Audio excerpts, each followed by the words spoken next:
رسول اللہ صلی اللہ علیہ وسلم اپنے اصحاب کو نماز پڑھا رہے تھے۔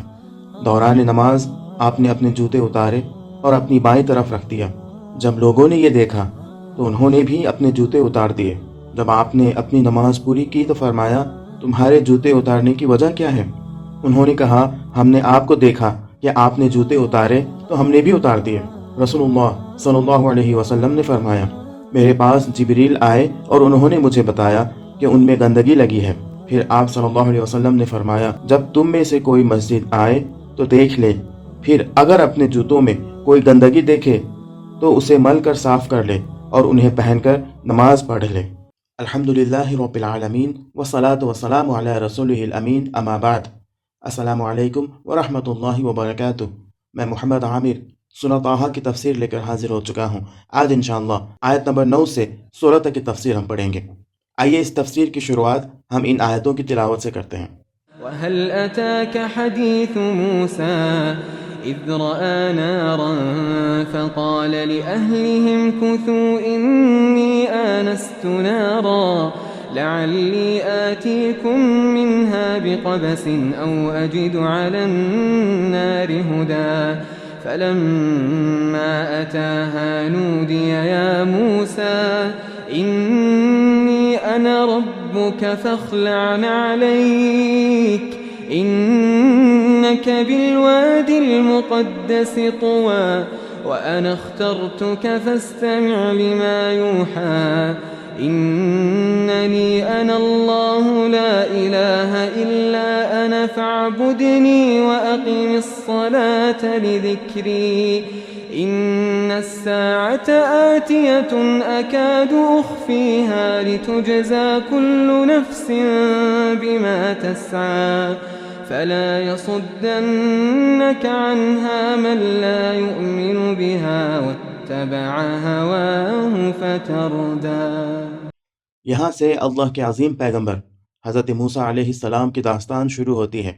80 سے زیادہ آیات میں ان پر گزرنے والے واقعات کے اہم حصوں کی تفصیل بیان کی گئی ہے، تاکہ پیغمبر اسلام صلی اللہ علیہ وسلم اور مومنین کے لیے جو ان دنوں دشمنوں کی طرف سے سخت دباؤ میں تھے، یہ داستان تسلی اور دلاسے کا کام دے، تاکہ وہ یہ جان لیں کہ شیطانی طاقتیں اللہ کی قدرت کے مقابلے میں ٹھہرنے کی طاقت نہیں رکھتیں اور ان کی یہ سب سازشیں ختم ہونے والی ہیں، تاکہ اس داستان سے جو بہت سارے سبق آموز باتوں سے بھری ہوئی ہے، توحید اور خدا پرستی کی جد و جہد میں اپنی منزل کو لیں، زمانے کے فرعونوں اور جادوگروں کے خلاف معرکہ جاری رکھیں۔ یہ ایسے درس ہیں جو انقلاب اسلامی کے سارے دور میں رہنما ہو سکتے ہیں۔ پہلے حصے میں حضرت موسیٰ علیہ السلام کی نبوت اور بعثت کے آغاز اور وحی کی پہلی شعاعوں کا بیان ہے۔ یہ وہ دن ہیں جو حضرت موسیٰ علیہ السلام نے اس وادی مقدس میں، اس اندھیرے بیابان میں اور تنہائی میں گزارے۔ اب ہم ان آیتوں کو پڑھتے ہیں جو پہلے حصے کے ساتھ تعلق رکھتی ہیں۔ یہ آیتیں من موہ لینے والی اور لطیف تعبیر کے ساتھ کہتی ہیں، کیا تمہیں موسیٰ کی خبر پہنچی ہے؟ یہ بات محتاج ثبوت نہیں کہ یہ سوال کرنا جواب حاصل کرنے کے لیے نہیں ہے، کیونکہ اللہ تو تمام رازوں سے آگاہ ہے، بلکہ مشہور تعبیر کے مطابق یہ ایک ایسا سوال ہے جو ایک اہم خبر بیان کرنے کے لیے تمہید اور مقدمہ کے طور پر بولا جاتا ہے، جیسا کہ ہم اپنے دن چریہ کی زبان میں بھی ایک اہم خبر کو شروع کرتے وقت کہتے ہیں، کیا تم نے یہ خبر سنی ہے؟ اس کے بعد فرمایا گیا ہے، جب اسے دور سے آگ دکھائی دی تو اس نے اپنے گھر والوں سے کہا، تم تھوڑی دیر کے لیے رک جاؤ، میں نے آگ دیکھی ہے، میں اس کی طرف جاتا ہوں، شاید میں اس میں سے تمہارے لیے ایک چنگاری لے آؤں یا اس آگ کے ذریعے راستہ معلوم کر لوں۔ موسیٰ علیہ السلام اپنی بیوی اور بچے کے ساتھ اندھیری رات میں بیابان سے گزر رہے تھے۔ رات ایسی سرد اور تاریک تھی کہ وہ راستہ کھو بیٹھے۔ انہیں دور سے آگ کا ایک شعلہ دکھائی دی۔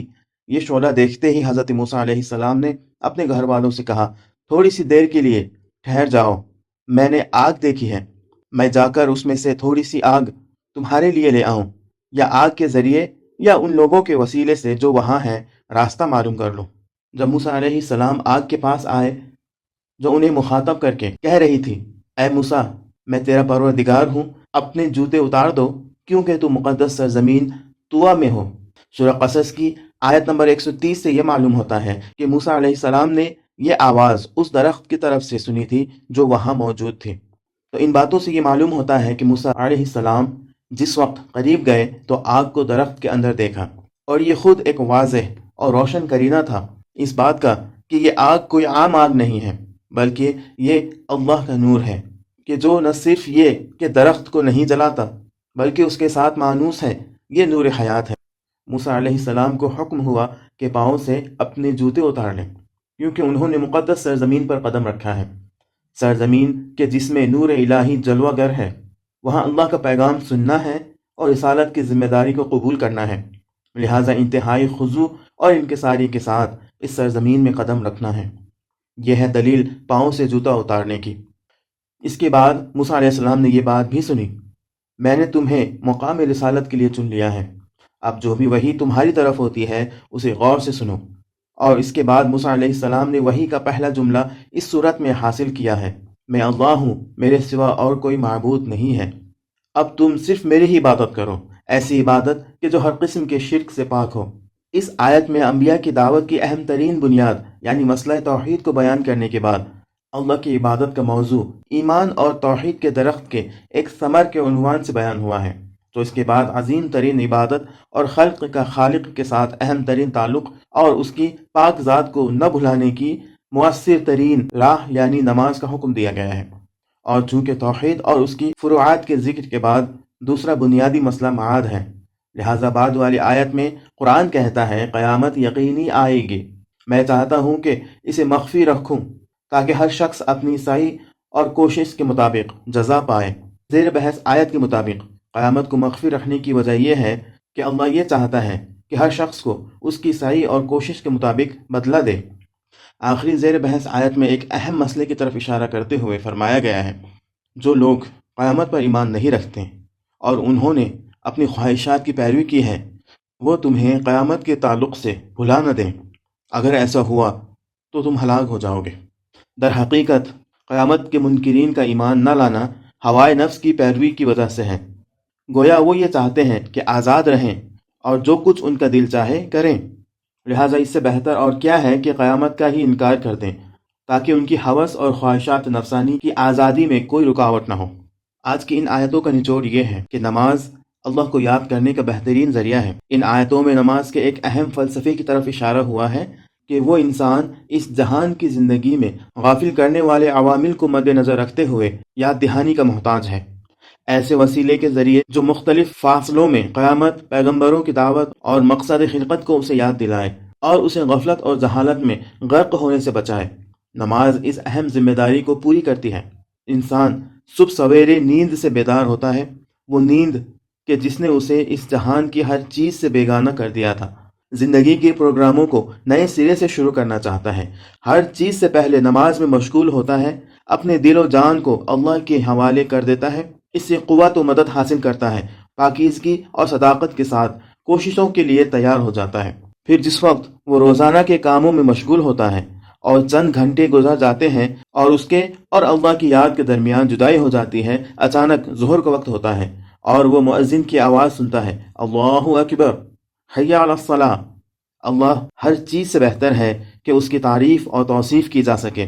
نماز کے لیے آؤ تو وہ نماز کے لیے تیار ہو جاتا ہے اور اپنے معبود کے سامنے راز و نیاز کے لیے کھڑا ہو جاتا ہے، اور اگر کسی قسم کی غفلت کا غبار اس پر بیٹھ گیا ہوتا ہے تو وہ اسے دھو دیتا ہے۔ یہی وجہ ہے کہ اللہ وحی کے آغاز میں ابتدائی احکامات میں حضرت موسیٰ علیہ السلام سے کہتا ہے، نماز قائم کرو تاکہ میری یاد میں رہو۔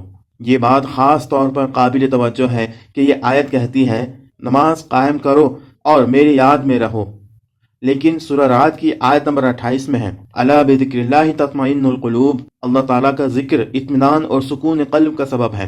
اور سورہ فجر آیت نمبر 27 سے لے کر 30 میں فرمایا ہے، یا ایتھا النفس المطمئنہ ارجعی الی ربک راضیۃ مرضیہ فادخلی فی عبادی وادخلی جنتی، اے نفس مطمئنہ اپنے پروردگار کی طرف لوٹ آ، جبکہ تم بھی اس سے خوش اور وہ بھی تم سے خوش ہے، تم میرے بندوں میں داخل ہو جاؤ اور میری جنت میں چلے آؤ۔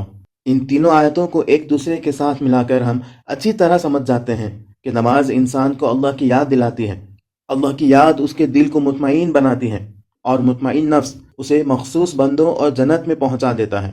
آج کے لیے اتنا ہی۔ اللہ رب العزت سے دعا ہے کہ اللہ تعالی ہمیں ان آیتوں کو پڑھنے، سمجھنے اور ان پر عمل کرنے کی توفیق عطا فرمائے، آمین۔ وآخر دعوانا ان الحمد للہ رب العالمین۔ السلام علیکم ورحمۃ اللہ وبرکاتہ۔